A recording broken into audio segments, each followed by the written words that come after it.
सबसे पहले आपको इसमें मैं बता रहा हूँ, ये टोटल स्टूडेंट्स का डाटा था 1678 स्टूडेंट में, जिसमें फेक डाटा 47 लगा मुझे, जिसमें रिपीटेशन ज़्यादा थी डाटा की, तो मैंने उसको हटा दिया। और फाइनल डाटा जो हमारा निकाला हमने 1631, जिसमें आप देखेंगे 29 तारीख के स्टूडेंट सबसे ज़्यादा हैं 1626, और यहाँ 3 तारीख में केवल 5 ही स्टूडेंट्स मिल पाए हैं, क्योंकि नंबर ऑफ स्टूडेंट्स बहुत ही लेस था। अब आप ये स्क्रीनशॉट देख रहे हैं, ये मैंने इसलिए लगाया क्योंकि ये हमारे एक्सेल से मैंने डायरेक्ट लिया, वही स्क्रीनशॉट मैंने लगा दिया। इसको मैंने कम्युनिटी बॉक्स में भी लगाया था, जिससे आप लोगों को ये रिलाई हो सके कि डाटा कोई फेक नहीं है, कहीं से कोई चीज़ डाटा उठाया या किसी किसी चीज़ तरीके से बनाया गया नहीं है। ठीक है, अब थोड़ा सा हम आगे चलते हैं।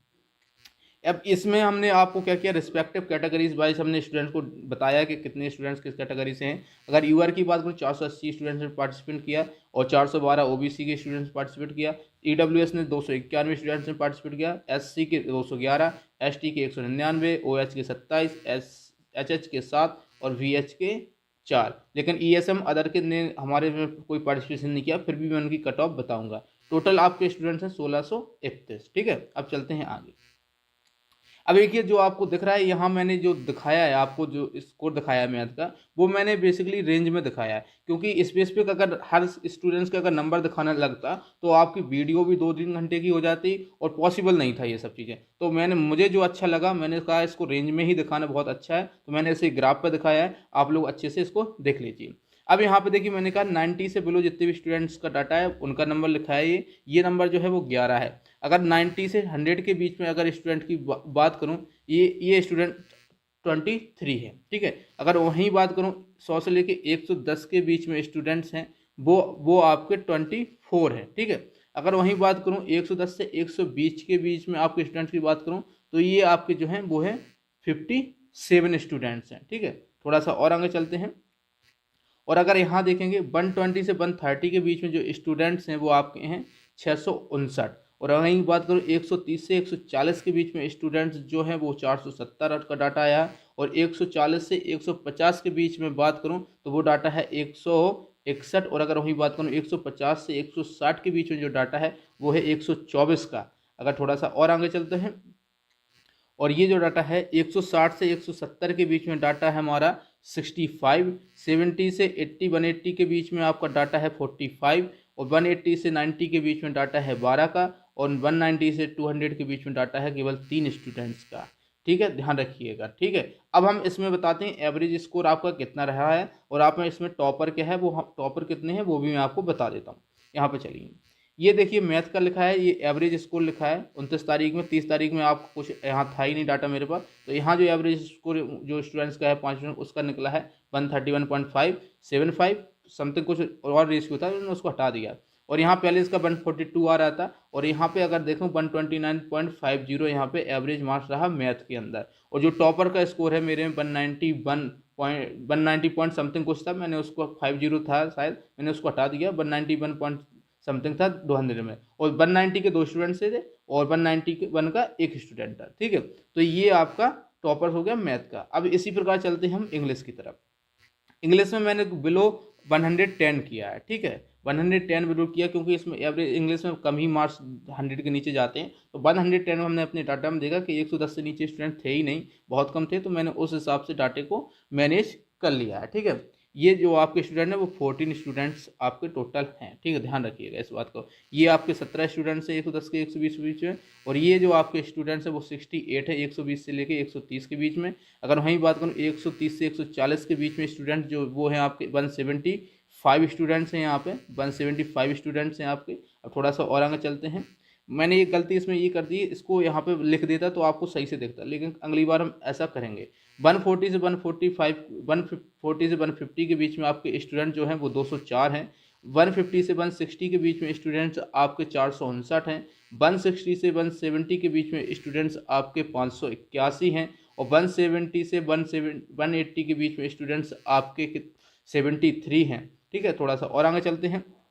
और यहाँ पे अगर बात करूँ 180 से 190 के बीच में है, ये गलत लग गया थोड़ा सा। और ये जो स्टूडेंट्स हैं आपको 36 हैं। और 190 से 200 के बीच में स्टूडेंट्स हैं वो 16 स्टूडेंट्स टोटल हैं। ठीक है, तो ये आपका इंग्लिश का हो गया, जहाँ स्टूडेंट्स आपके ये जीरो कर लेना 180 है। ठीक है, इस बात का ध्यान रखिएगा। थोड़ा सा एक बार देखो, हाँ ये 180 है, इस बात का ध्यान रखिएगा। इस थोड़ा सा मिसप्रिंट हो गया होगा लिखते समय, हो गया दिक्कत, ठीक है। अब थोड़ा सा अब आपको यहाँ पे एवरेज स्कोर दिखाता हूँ उसका। देखिए यहाँ पे अगर बात करूँ यहाँ पे 165 आपका एवरेज स्टेम था अटेम्प्ट रेशियो का। अगर बात करूँ आफ्टर आंसर की बाद 153.75 समथिंग कुछ था, मैंने उसको हटा दिया है। और यहाँ अगर बात करूँ यहाँ कोई डाटा नहीं था मेरे पास, ये 178 है क्योंकि 3 ही स्टूडेंट का है। जिसमें मैंने टॉपर का वीडियो देखा होगा 182 आए, तो वो भी इसी डेट का है, तो इसलिए यहाँ पर ज़्यादा आपका रेशियो आया। तो इसको ज़्यादा माइंड मत कीजिएगा कि इतना डिफरेंस कैसे होता है, क्योंकि ये केवल 5 लोगों का डाटा है। तो इस बेस पे आप लोग मत सोचिएगा, इसको आप छोड़ ही दीजिएगा, उसमें ही फायदा रहेगा। यहाँ टॉपर का स्कोर का बात करूँ 194 टॉपर का स्कोर रहा है यहाँ पर, ठीक है। अब हम थोड़ा सा आगे बढ़ते हैं और आपको कुछ चीज़ें और दिखाते हैं। देखिए अब मैं आपको जो चीज़ें दिखाने वाला हूँ वो टीयर 1 प्लस टीयर 2 के मार्क्स के, टीयर 1 टीयर 2 में इंग्लिश मैथ के मार्क्स के बाद आपका कितना रो स्कोर के बीच में कहाँ आपके डाटा आ रहा है, वो पूरा डिटेल में आपको दिखाने वाला हूँ। अब देखिए यहाँ पे मैंने क्या किया है, आपको मैंने बेस लिया है 350 के नीचे स्टूडेंट को मैंने छोड़ दिया है, क्योंकि वो बेसिकली क्या हो जाते हैं उनका मैंने डाटा रख लिया, लेकिन उनका कोई यूज नहीं था, क्योंकि वो स्पेसिफिक हॉरिजेंटल कैटेगरी कुछ स्टूडेंट्स थे, तो उनका मैंने डाटा लिया ही नहीं है, ठीक है। ध्यान रखिएगा, कुछ ही लोग थे। यहाँ बात करूँ 350 से हमें यहाँ भी रेंज रखना पड़ा, क्योंकि ग्राफ पर ही इसको अच्छे से हम दिखा सकते थे, ठीक है। 350 से 360 मार्क्स के बीच, ये टीयर 1 प्लस टीयर 2 के दोनों पेपर का सम है, उसके हिसाब से इसको बताया गया है। तो अब यहाँ पे आप देखेंगे ध्यान से, तो आप अब यहाँ पे देखिएगा ध्यान से कितने कितने स्टूडेंट्स यहाँ पे आए हैं। अगर बात करूँ 350 से 360 के बीच में आपके स्टूडेंट जो हैं वो 17 स्टूडेंट्स हैं, और 360 से 370 के बीच में आपके स्टूडेंट्स 5 हैं, और 370 से 380 के बीच में स्टूडेंट आपके 11 हैं। और अगर बात करूँ 380 से 390 के बीच में स्टूडेंट्स आपके 32 हैं, ठीक है। यहाँ पे हम लिख देता हूँ आपको जिससे आसानी हो, 11, 5 और आपका 17, जिससे आपको समझने में आसानी हो, ठीक है। 350 से 360 के बीच में 17 स्टूडेंट्स हैं, 360 के 370 के बीच में 5 स्टूडेंट्स हैं, 370 से 380 के बीच में 11 स्टूडेंट्स हैं, 380 से 390 के बीच में 32 स्टूडेंट्स हैं, ठीक है। थोड़ा आगे चलते हैं।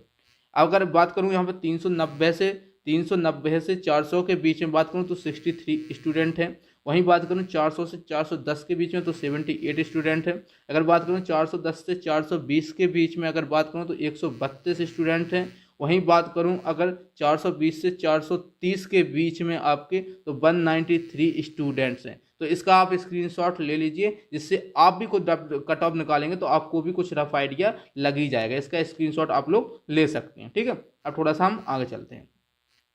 अब यहाँ पे देखिए 430 से 440 के बीच में आपके स्टूडेंट 298 हैं, और 440 से 450 के बीच में स्टूडेंट्स आपके 171 हैं, और वहीं 450 से 460 के बीच में जो स्टूडेंट्स हैं वो आपके 191 हैं, और 460 से 470 के बीच में स्टूडेंट 203 हैं।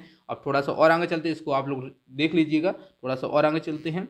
और यहाँ अगर बात करूँ 470 से 480 के बीच में जो स्टूडेंट्स हैं वो आपके 147 हैं, 147 हैं। 480 से 490 के बीच में स्टूडेंट 43 हैं, और 490 से 500 के बीच में स्टूडेंट 26 हैं, और 500 प्लस स्टूडेंट्स वो हैं 21 स्टूडेंट्स हैं, वो 21 स्टूडेंट्स हैं। ये कुछ आपको मैंने यहाँ आइडिया दे दिया है, तो आपको पता चल रहा होगा ग्राफ कहाँ 430 से ग्राफ आपका उठा और 480 तक चला, और उसके बाद ग्राफ सीधे से डाउन चला गया। आप यहाँ देखेंगे ध्यान से, थोड़ा सा मैं पीछे लेके जाता हूँ आपको। अब यहाँ ग्राफ देखिए, थोड़ा सा यहाँ से आपका ग्राफ क्या होगा, उठना चालू हुआ। यहाँ से देखिए, यहाँ से ग्राफ आपका, यहाँ आपका लो है, यहाँ अचानक से उठ गया, यहाँ फिर से लो हो गया आपका, और यहाँ से 410 से लेके आपका ग्राफ क्या होने लगा, उठने लगा धीरे धीरे। और आप देखेंगे ध्यान से तो आपका ये ग्राफ क्या हो रहा है, बढ़ता ही चला जा रहा है। थोड़ा सा और अंक करते हैं, और ये देखेंगे आप ग्राफ सीधा आपका बढ़ता, ये थोड़ा सा हल्का सा ऐसा ग्राफ हो गया। अगर इसको देखेंगे तो ये ऐसा ग्राफ बनेगा आपको, और यहाँ से तो ये ऐसा जाएगा, ऐसा ग्राफ जाएगा, ठीक है। तो ये जो कुछ ग्राफ है देखो, बहुत टिल्ट है, बहुत डिफरेंस है नंबर में, क्योंकि ये अभी आंसर की के बाद नंबर हैं ये। और अब हम यहाँ पे आपको बताऊंगा कि आपके लिए कितना कट ऑफ जरूरी है, ठीक है। अब थोड़ा सा यहाँ पे देखिए, मैं सबसे पहले अगर बात करूँ नॉर्मलाइजेशन की, देखिए नॉर्मलाइजेशन का मेरे अकॉर्डिंग, मेरे डाटा के अनुसार मैं अनुमान नहीं लगा सकता, तुक्का मारने से कोई मतलब नहीं, क्योंकि मेरे पास स्टूडेंट्स ही 5 हैं। उनके डाटा के बेस पे अगर लगा दूंगा तो एवरेज, डेविएशन, स्टैंडर्ड डेविएशन में डिफरेंस बहुत आ जाएगा, स्टैंडर्ड मीन बहुत बेकार निकल जाएगा, तो उसमें बहुत बड़े लेवल पे क्या हो जाएगा, गड़बड़ी हो जाएगी पूरी डाटा में। इसलिए मैंने नॉर्मलाइजेशन को छुआ नहीं, और नॉर्मलाइजेशन माइनर लेवल पे होने वाला है, इसको आप देखेंगे भली भांति, ठीक है। अब यहाँ मैं एक्सेप्टेड कट ऑफ की बात करूँ, उससे पहले बता देता हूँ जो टेंटेटिव वैकेंसी वो 7035 वैकेंसी आपकी टेंटेटिव है। यह कट ऑफ में टीयर 2 में जो क्वालिफाइड होंगे स्टूडेंट टीयर 3 के लिए, जिनकी कॉपी चेक होगी, उसके लिए कट ऑफ बता रहा हूँ कैटेगरीज वाइज। तो अब तक आपने चैनल को सब्सक्राइब नहीं किया तो प्लीज़ सब्सक्राइब जरूर कर लीजिएगा। अब आगे चलते हैं। सबसे पहले अगर बात करूं यहाँ पे एससी कैटेगरी की, तो एससी कैटेगरी की कट ऑफ की बात करूं 349 के आसपास कट ऑफ रहेगी इनका, टीयर 1 प्लस टीयर 2 के दोनों पेपर मिला के, और जो आपका प्लस माइनस आपको 4 करके रखना है एससी कैटेगरी के लिए। थोड़ा सा आगे और चलते हैं। अगर बात करूं एसटी कैटेगरी के लिए, एसटी कैटेगरी की बात करूं यहाँ पे, एसटी कैटेगरी की बात करूं 322 प्लस माइनस 4 होना चाहिए। ओबीसी के लिए बात करूं तो 414 प्लस माइनस 3 होनी चाहिए। ये ओबीसी के लिए है, ये ध्यान रखिएगा इस अभी। और ईडब्ल्यूएस की बात करूं तो 405 प्लस माइनस 3, और अगर वहीं बात करूं यूआर कैटेगरी के लिए तो इनके 423 प्लस माइनस 3 रखिएगा आप लोग कट ऑफ अपना, ठीक है। अब थोड़ा सा हॉरिजेंटल कैटेगरी की बात कर लेता हूँ, सभी को मैं एक साथ दिखा देता हूँ यहाँ पे देखिए। अगर बात करूं हॉरिजेंटल वीएच की बात करूं तो 301 में प्लस माइनस 4 कर लेना। ईएसएम का 245, क्योंकि इनका डाटा कुछ नहीं था लेकिन फिर भी मुझे लगा कितनी कट ऑफ जाएगी इनकी, प्लस माइनस 7 कर लेना। और ओएच के लिए 296 प्लस माइनस 4 कर लेना। एचएस के लिए 161 प्लस माइनस 5 कर लेना, ठीक है। तो ये कुछ कट ऑफ है। अब आप लोग कितने मुझसे सेटिस्फाई हैं कि नहीं है, क्योंकि आप अगर रेंज भी देखेंगे, मैं आपको रेंज फिर से दिखाता हूँ, आप थोड़ा सा देखेंगे रेंज तो आपको समझ में आ जाएगा कि ये जो मैंने कट ऑफ लगाई है बहुत अच्छे से एनालिसिस किया है यहाँ पे। आप यहाँ पे अगर आप देखेंगे ध्यान से तो आप, क्योंकि आपको कैंडिडेट कितने सिलेक्ट होंगे आप कॉपी के लिए, मेरे हिसाब से 40,000 के आसपास स्टूडेंट हो सकता है जो आपके क्या हो, कॉपी चेक हो। पहले 50,000 40,000 के ऐसे आसपास होते हैं, तो मैं 40,000 प्लस लेके चल रहा हूँ जिनकी कॉपी चेक होगी टीयर 3 की। तो उस बेस में मैंने ये कट ऑफ बताई है, और उस बेस पे कट ऑफ जनरल की इतनी ही जाने वाली है, ये मुझे लगता है। मैं अपने डाटा के हिसाब से बताऊं तो मुझे इतना ही लगता है। बाकी जब फाइनल रिजल्ट आएगा, जब रिजल्ट आएगा, तब मैं आपको और अपना डाटा से रिलेट करके और बताऊंगा कि मेरा डाटा गलत था या सही नहीं था, ठीक है। तो ये मैंने अपनी मेहनत से इतना किया, और आप लोगों ने मुझे बहुत ज़्यादा डाटा दिया है, तो उसके लिए बहुत बहुत धन्यवाद। पूरा डाटा हमारा वीडियोस वॉचिंग से जो डिस्क्रिप्शन में था उससे आया था, और उसके अलावा टेलीग्राम चैनल था उससे आया था। तो आप लोगों ने जो डाटा मुझे भेजा उसके लिए बहुत बहुत धन्यवाद। चैनल को लाइक, शेयर और चैनल को सब्सक्राइब जरूर कर सकिए। और आगे ही जैसे ही रिजल्ट आता है, रिजल्ट तो आपका अप्रैल में आना है, तो जैसे ही रिजल्ट आएगा उसके बाद फिर एक बार एनालिसिस करेंगे डिटेल में, फिर उसके बाद आपको फाइनल कट ऑफ के बारे में भी बताया जाएगा। तो ठीक है, वीडियो को लाइक, शेयर और चैनल को सब्सक्राइब करना ना भूलें। Thank you for watching.